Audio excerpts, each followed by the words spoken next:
Sexuality is not merely about physical desire or lust. It is an expression of a secret that lies deep within the soul, a mystery that originates from the very core of creation. As this mystery begins to glow with the awakening of the sacred feminine power within a woman, her entire being begins to dance in union with life itself.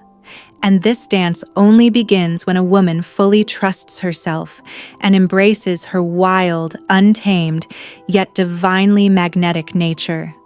For a woman to fully awaken the vast, untamed, and sacred dimensions of her natural, expansive, creative, and erotic potential, she must first return home to herself, deep into the sacred stillness of her own soul.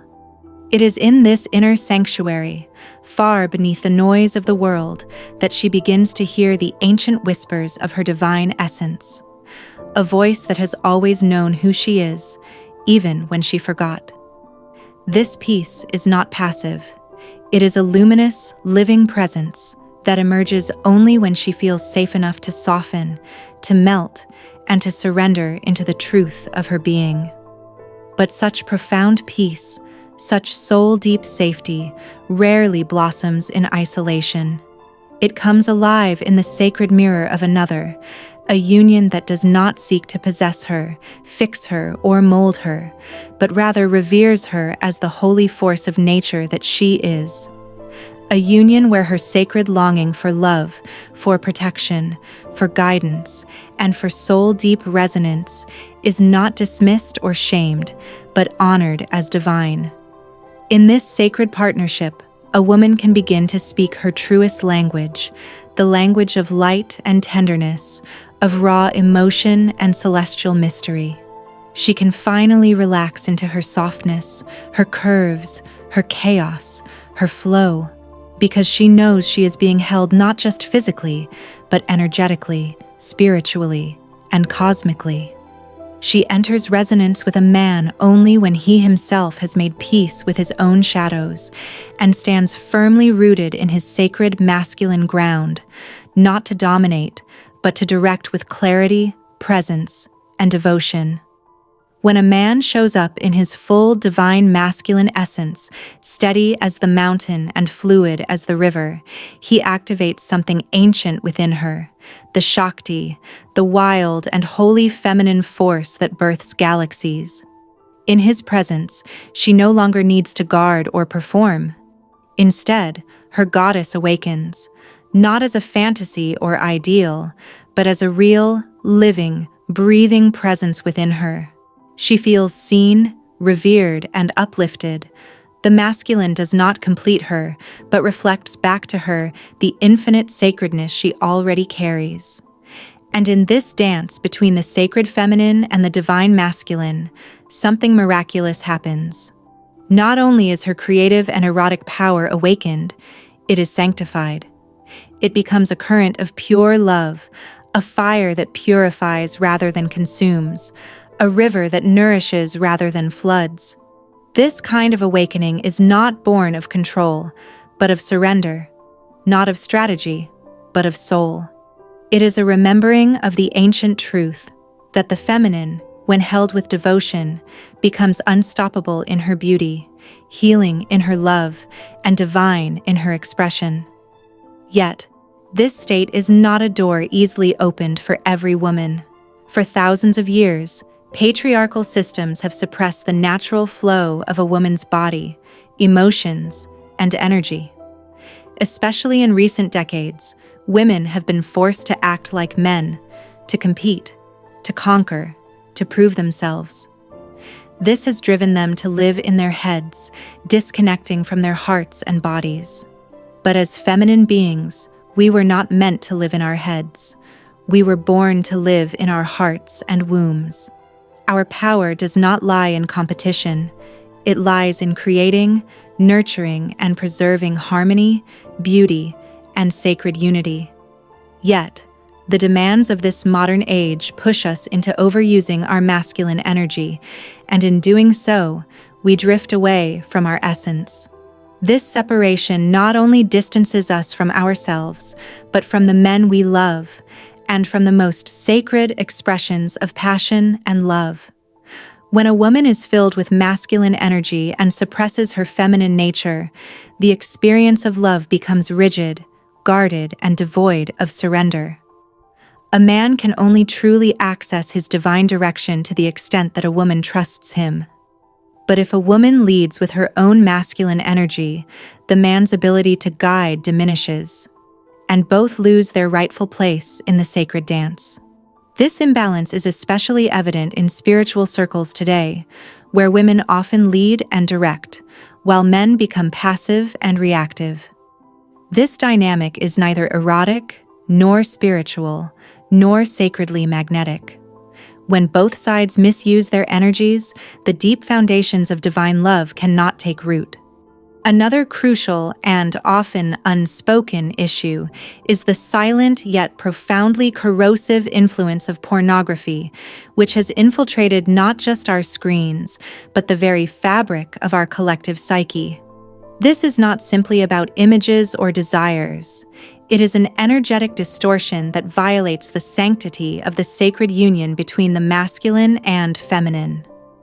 Pornography is a shadow ritual that feeds disconnection, numbs the heart, and uproots our most primal longing for communion. It trains the eye to see flesh instead of presence, performance instead of soul, consumption instead of reverence. The feminine body, an altar of mystery, a vessel of divine expression, is reduced to something transactional, something to be conquered rather than worshipped. The sacred is stripped from her skin, her curves, her scent, her size, each once a sacred poem, become noise in the background of a spiritual famine. If we as women and as conscious beings truly yearn for sacred closeness, for the soul-shattering, heart-expanding, spirit-merging kind of love, we must begin by dismantling the illusions that have imprisoned our most intimate spaces. To say no to pornography and its countless artificial distortions is not an act of denial, but of reclamation. It is the fierce, graceful act of guarding our inner sanctuary, the holy temple that lives within each of us. For a woman to fully and unapologetically express the luminous force of her sexual energy, she must first return to her own body, not as an object, not as an image, but as sacred ground. Her body is not something to be judged or fixed. It is a living cathedral, every curve etched with divine intention, every cell a holy vibration singing the truth of creation itself. Her breath is a hymn, her hips a universe, her skin a tapestry of ancient prayers. In intimacy, we must move beyond the question, "Do I look good enough?" This question is a trap.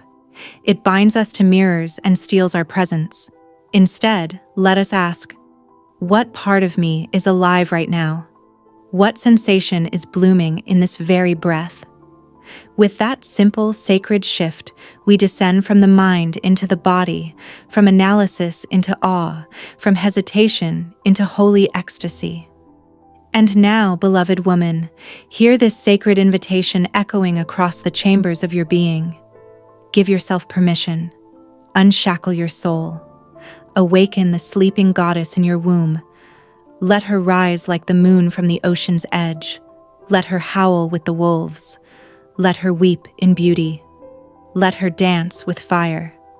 Let your skin remember the taste of wind, the pulse of earth beneath your feet, the way moonlight turns your hair into liquid silver. Walk barefoot on sacred ground, not just the earth, but your own inner terrain.